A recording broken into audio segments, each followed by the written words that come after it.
제가 얼마 전에 한 영상을 봤는데요. 예수 그리스도의 부활과 복음을 증거하고 있는 전도자에게 어떤 무신론자가 이렇게 물었습니다. 왜 내가 예수의 부활에 대해 믿어야 합니까? 그러자 전도자가 대답했습니다. 왜냐하면 분명한 역사적 증거가 있기 때문이죠.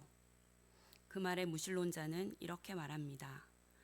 그렇다면 예수가 부활했다는 의료 기록을 가져오면 내가 믿어줄게요. 예수의 의료 기록을 가져다 주세요. 그러면 내가 당장 오늘 그리스도인이 될게요. 전도자는 이봐요. 1세기에는 의료 기록을 보관하지 않았어요. 라는 말에 그 무신론자는 전도자를 비웃으며 그들의 대화를 흥미롭게 듣고 있던 주변 사람들에게 동의를 구하듯이 목소리를 높여 이렇게 말했습니다.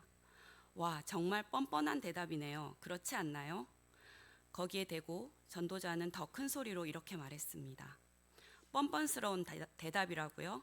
그렇지 않습니다. 누가 더 뻔뻔한 대답을 하는 걸까요? 당신은 1세기에는 당연히 의료 기록을 보관하지 않았다는 걸 알면서도 그것을 요구하고 있잖아요. 예수의 부활을 카메라로 찍은 사진이 없으니 믿지 않겠다는 말과 다르지 않지요. 그때 당시에는 카메라와 필름이 없다는 걸 알면서도 그렇게 말하는 것이 더 뻔뻔스러운 일 아닌가요? 예수의 부활은 의료 기록을 보고 믿는 것이 아니라 역사적 목격자들의 증언과 지식의 기록으로 분명한 역사적 사실임을 알 수 있습니다.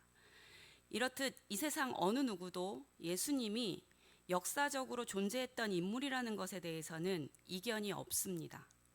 그의 출생 그리고 그가 십자가에서 죽었다는 사실까지도 어떤 누구도 이견이 없이 그 사실을 인정합니다.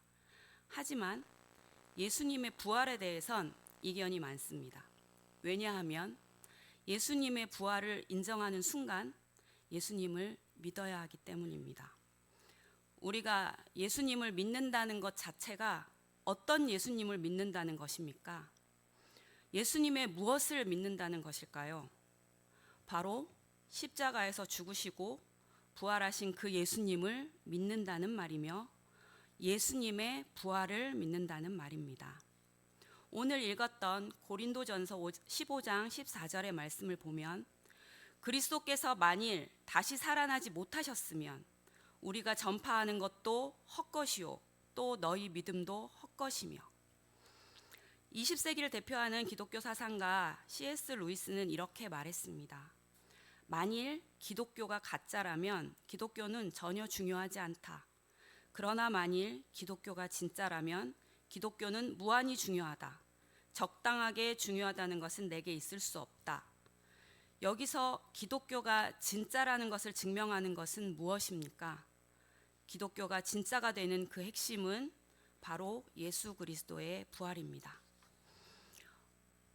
어떤 커다란 방에 납작해진 시신이 발견되었고 사건을 조사하기 위해 수사관들이 출동했습니다. 그 방 안에는 CCTV는 없었고 코끼리 한 마리가 있었다고 합니다. 납작해진 시신과 옆에 있는 코끼리를 보고 정상적인 수사관이면 누구라도 이 사건의 원인이 코끼리라고 생각할 법하지만 그 수사관들은 끝내 코끼리는 쳐다보지도 않은 채 온 방바닥 구석구석을 사건의 단서를 찾으려 애쓰다가 결국 아무런 진전이 없자 절망하고 수사를 포기한다면 여러분은 그 수사관들의 태도를 어떻게 평가하겠습니까? 마찬가지로 예수 그리스도의 부활에 대해서 그것을 믿지 않는 자들의 태도가 이와 같다고 할 수 있습니다. 2000년 전 예수 그리스도의 부활을 오늘날 직접적으로 바로 보여줄 수 있는 식의 증명은 할 수 없지만 예수님의 부활이 확실하다고 가르치고 있는 증거는 많이 있습니다. 그 첫 번째 증거는 정황 증거로 예수님의 빈 무덤입니다. 석가모니도 죽어서 무덤이 있고 마호메트도 죽어서 무덤이 있지만 예수 그리스도의 무덤은 비어 있습니다. 예수님의 죽음은 확실한 죽음이었고 확실히 장사되어 매장되었는데 거기에다 총독의 명령을 받은 로마 군인들이 철통같이 지키고 있었는데 그 무덤에서 예수님의 시신은 사라졌습니다. 예수님처럼 잡혀서 죽을까봐 뿔뿔이 흩어져 도망갔던 제자들이 예수님의 시체를 훔쳐갔을까요? 만약에 무덤이 비어있지 않았다면 예수님이 부활했다고 주장했던 제자들을 비롯한 그 많은 사람들에게 왜 시체가 여기 있는데 무슨 헛소리냐고 반박하지 못했을까요? 그리고 두 번째 예수 그리스도가 부활한 증거는 목격 증거입니다. 첫 번째 빈 무덤의 정황 증거를 뒷받침해주는 목격 증거는 부활하신 예수님이 나타나셨고 실제로 예수님을 만났던 수많은 목격자들이 있었다는 것입니다. 부활하신 예수님은 여인들에게 나타나셨고 제자들에게 나타나셨고 500여 형제들에게도 나타나셨습니다. 그렇게 나타나셔서 하신 일이 무엇입니까? 두려움과 절망 가운데 있는 제자들에게 나타나셔서 평강과 위로와 회복을 주셨고 사명을 주셨고 성령을 약속해 주셨습니다. 그리고 세 번째 예수 그리스도의 부활 증거는 결과 증거인데요. 부활하신 예수님을 믿고 따르는 교회가 형성되었다는 것입니다. 교회는 순교의 피 위에 세워졌습니다. 무서워서 다 도망갔던 제자들을 비롯하여 절망과 실패 가운데 있었던 자들, 그런 모든 자들이 부활하신 예수님을 만났던 그때부터 그리고 예수 그리스도의 부활이 실제가 된 사람들은 완전히 변화되어 주님의 왕성한 교회를 이루었다는 것입니다. 예수 그리스도의 제자들이 그리고 초대교회가 그리고 325년 로마 제국에 기독교가 공인되었을 당시에 200만 명이 넘는 기독교인들이 목숨을 바쳐 순교하기까지 그들이 전했던 메시지는 오직 하나였는데 그것은 바로 예수께서 부활하셨다라는 것이었습니다. 예수의 부활이 사실이 아니었다면 이렇게 거짓을 위해 목숨을 바칠 사람이 있겠습니까? 그들이 자기 자신의 목숨뿐 아니라 사랑하는 가족들과 함께 순교의 자리로 나아갔던 이유는 부활하신 예수님을 만났기 때문입니다. 오늘 부활절을 맞는 우리 또한 순교자들이 생명을 다해서 전했던 이 부활의 복음을 감사와 감격의 마음으로 받아야 할 것입니다. 그렇다면 2000년 전 예수 그리스도의 부활이 지금을 살아가는 나와 어떤 상관이 있을까요? 고린도전서 15장 20절에 보면 그러나 이제 그리스도께서 죽은 자 가운데서 다시 살아나사 잠자는 자들의 첫 열매가 되셨도다. 이 말씀은 앞서 살펴보았던 너무나도 확실하고 분명한 역사적 사실인 예수 그리스도의 부활이 잠자는 자들의 첫 열매라고 말씀하고 있습니다. 이것은 단순히 시간적으로 처음으로 가장 먼저 부활했다는 것을 넘어 이 엄청난 부활이 예수님만의 유일한 사건이 아니라는 것을 의미합니다. 곧 예수님 한 분의 부활로 끝나는 것이 아니라 그리스도와 연합한 모든 성도들 역시 장차 예수님처럼 영광스러운 부활의 몸을 입고 살아갈 것에 대한 약속이며 사망 권세를 이기신 예수 그리스도의 승리를 우리에게 부활의 영광 가운데 살아가는 우리에게도 허락하시겠다는 선포입니다. 또한 우리에게 예수의 부활이 있다는 것은 죽음이 끝이 아니라는 의미이며 그러므로 죽음과 고난은 그저 우리가 거쳐가야 할 관문일 뿐 우리 인생의 절대적인 마침표나 최종적인 절망이 될 수 없다는 사실을 말씀해 주고 있습니다. 그렇다면 부활 이전에 우리가 반드시 통과해야 할 이 죽음에 대해 우리는 어떻게 인식하고 있는지 생각해 보면 좋겠습니다. 사람은 누구나 죽음을 싫어하고 거부하거나 때로는 부인합니다. 왜 그럴까요? 죽음은 우리에게 원래 존재하던 것이 아니기 때문입니다. 하나님이 사람을 창조하실 때 에덴 동산에 죽음은 없었습니다. 고린도전서 15장 21절에 보면 사망이 한 사람으로 말미암았으니 죽은 자의 부활도 한 사람으로 말미암는도다. 아담의 범죄함으로 죄가 생명에 들어와 그 죄의 결과로 비정상적이고 비합리적인 이 죽음, 곧 하나님과의 영원한 분리가 찾아왔습니다. 죽음에 대해서 제대로 인식한 사람만이 부활의 의미를 깨달을 수 있습니다. 왜냐하면 부활은 죽음으로부터 우리를 구원하시기 위한 하나님의 유일한 해결책이기 때문입니다. 하지만 많은 사람들이 죽음에 대해 이 세상에 태어났다면 어느 누구도 피할 수 없는 일이며 반드시 맞이해야 할 일임을 알면서도 언젠지 모를 죽음 앞에 서는 시간을 떠올릴 때면 때로는 외면하기도 하고 지금 당장이 아닌 먼 미래에 당할 일로 여기며 내 삶에 죽음이 실제가 아닌 것처럼 살아갑니다. 영국의 저명한 기독교 사상가 C.S. 루이스는 이렇게 말했습니다. 자물쇠를 본 적이 없는 사람에게는 열쇠 자체가 이상하게 보일 것이다. 자물쇠를 본 적이 없는 사람에게 열쇠를 준다면 이것이 무엇인지, 무엇을 위해 존재하는지 알 수 없을 것입니다. 이처럼 죄와 사망의 문제를 인식하지 못하는 자에게 부활은 아무 의미가 없을 것입니다. 베드로전서 1장 3절에 우리 주 예수 그리스도의 아버지 하나님을 찬송하리로다. 그의 많으신 긍휼대로 예수 그리스도를 죽은 자 가운데서 부활하게 하심으로 말미암아 우리를 거듭나게 하사 산 소망이 있게 하시며. 아멘. 우리를 영원한 사망의 음부에서 건져내셔서 거듭나게 하시고 거룩한 산 소망이 있게 하시며 이 마지막 때에 부활의 능력으로 덧입혀 주시는 주님을 찬양하는 삶 살기를 소망합니다.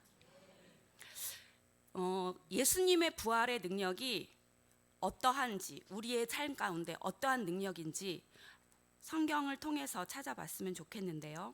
먼저는 에베소서 1장 17절에서 20절의 말씀을 보면 우리 함께 다 같이 찾아보실까요? 에베소서 1장 17절에서 20절까지의 말씀입니다.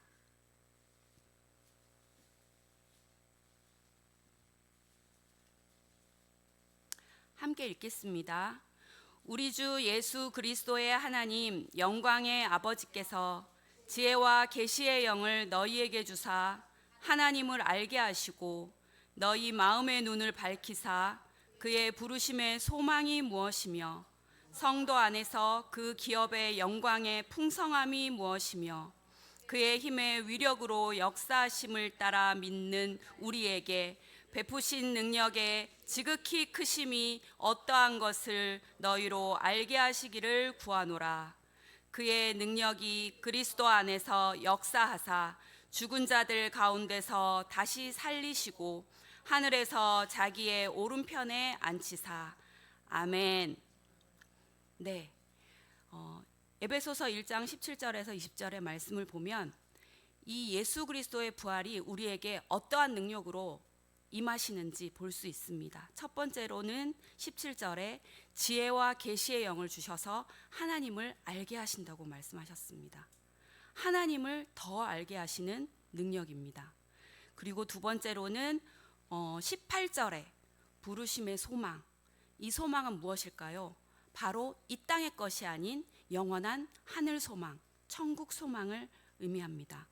그리고 기업의 영광의 풍성함, 하나님이 우리에게 허락하신, 하나님의 자녀들에게 허락하신 예수 그리스도를 값주고 사셔서 예수 그리스도를 죽이시고 우리를 사셔서 주신 그 기업의 영광의 풍성함이 무엇인지, 그리고 그의 힘의 위력으로 역사하심, 계속해서 능력과 힘이 계속해서 나옵니다. 이것이 바로 예수님의 부활의 능력이고 그것은 다른 것이 아니라 바로 우리를 위한 능력입니다. 예수님을 부활케 한 이 능력이 우리를 위한 능력이라고 말씀하고 있습니다. 이 부활의 능력은 우리의 삶 가운데 현실화되는 능력이며 부활의 능력은 우리의 삶 가운데 실체화되는 능력이 됩니다. 그리고 빌립보서 3장 10절에서 11절의 말씀에는 살아있는데 경험할 수 있는, 죽어서 다시 부활해서 천국에 가는 그때의 미래의 부활뿐만 아니라 지금 현재 살아있는데 체험하는 부활, 실존적 부활, 부활의 능력을 체험하는 신앙을 말씀하고 있습니다. 제가 읽어보겠습니다. 내가 그리스도와 그 부활의 권능과 그 고난의 참여함을 알고자 하여 그의 죽으심을 본받아 어떻게 해서든지 죽은 자 가운데서 부활에 이르려 하노니. 아멘. 그의 죽으심을 본받아 죽은 자 가운데서 부활에 이르려 한다고 말씀하고 있습니다. 이것은 살아있을 때 예수님을 위해서, 복음을 위해서 희생한다는 의미입니다. 우리가 어떻게 하면 주의 죽으심을 본받아 죽은 자 가운데서 부활에 이를 수 있겠습니까? 여기서 말씀하는 것은 제가 말씀드렸듯이 예수님을 위해서, 그리고 복음을 위해서 희생하는 삶, 그것이 바로 그것입니다. 내가 가지고 있는 시간을 드리고, 나의 물질을 드리고, 나의 힘과 나의 재능을 들여서 나의 일생을 걸고 헌신하고 봉사할 때, 그럴 때 나를 내어드리는 그때의 부활의 능력을 우리가 체험하게 됩니다. 내 것을 하나도 놓지 않고 붙들고 있을 때는 결코 그 부활의 능력을 체험할 수 없는 것입니다. 여기에 십자가의 비밀의 능력이 다시 대입되는데요. 바로 죽어야 산다는 십자가의 역설적 능력입니다. 죽고자 하는 자는 살고, 살고자 하는 죽는다고 예수님께서도 말씀하셨습니다. 이렇게 부활이 실제가 된 자들은 고난이 유익이라는 것을 알고, 약함이 강함이 된다는 것을 알고, 멈춤이 전진이 된다는 것을 알며, 무능이 유명이 된다는 것을 알고, 죽음이 부활이 된다는 것을 체험하는 은혜가 있습니다. 부활은 이미 일어난 사건입니다. 2000년 전. 하지만 지금도 우리 안에서 역사하는 생명입니다. 이 부활을 현실로 인식하며 살아갈 때, 그때 우리 안에 기쁨과 소망이 넘칩니다. 골로새서 3장 1절에서 2절 말씀 한번 찾아보겠습니다. 골로새서 3장 1절에서 2절 말씀입니다.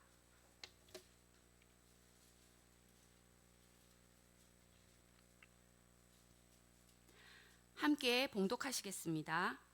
그러므로 너희가 그리스도와 함께 다시 살리심을 받았으면 위의 것을 찾으라. 거기는 그리스도께서 하나님 우편에 앉아 계시느니라. 위의 것을 생각하고 땅의 것을 생각하지 말라. 아멘. 네. 부활을 현실로 인식할 때 우리의 마음과 우리의 생각의 초점이 위의 것에 맞춰집니다. 그렇다 그러면 위의 것은 무엇을 의미할까요? 그리스도께서 하나님 우편에 앉아 계시는 천국을 의미합니다. 말씀에 보면 위의 것을 찾으라. 거기는 그리스도께서 하나님 우편에 앉아 계시느니라. 아멘. 여기서 하나님께서는 그리스도에게 당신의 주권과 통치권을 주셨습니다. 그 주권과 통치권을 받으신 예수 그리스도, 그 예수 그리스도의 통치를 갈망하고 생각의 초점을 그곳에 맞추는 것, 그것이 바로 위의 것을 생각하는 것입니다. 부활의 능력을 경험하기 위해서는 그리하여서 결국은 예수님과 연합해야 합니다. 위의 것을 생각하고 위의 것에 나의 생각의 초점을 맞추는 것은 어떻게 할 때 이루어지냐 하면 바로 그분과 함께 연합할 때 이루어집니다. 로마서 6장 5절에 보면 만일 우리가 그의 죽으심과 같은 모양으로 연합한 자가 되었으면 또한 그의 부활과 같은 모양으로 연합한 자도 되리라. 아멘. 그분과 함께 죽고 그분과 함께 사는 것, 예수 그리스도의 부활에 연합한 자가 되려면 예수 그리스도의 죽음에도 연합한 자가 되어야 함을 기억해야 합니다. 2000년 전 예수 그리스도의 부활이 분명한 역사적 실제로 믿어지는 은혜, 그것이 우리에게 있어야 합니다. 내가 얼마나 죄된 존재인지, 죄와 사망의 실체가 무엇인지 똑바로 인식하여서 내가 어디로부터 구원받아서 이것이 해결되었는지 전심으로 예수 그리스도의 부활에 감사하며 감격하는 은혜가 있어야 하겠습니다. 예수님의 부활을 그냥 까마득한 과거 또는 먼 미래의 일로 여기지 않고 현실에서 오늘의 삶 가운데 날마다 예수님과 함께 죽고 예수님과 함께 다시 사는 실존적 부활 신앙의 능력을 체험하며 누리며 전하는 증인의 삶으로 나아가는 저와 여러분 되기를 간절히 소망합니다. 함께 기도하겠습니다. 온 우주 만물의 주인 되시고 생명의 주관자 되시는 살아계신 하나님,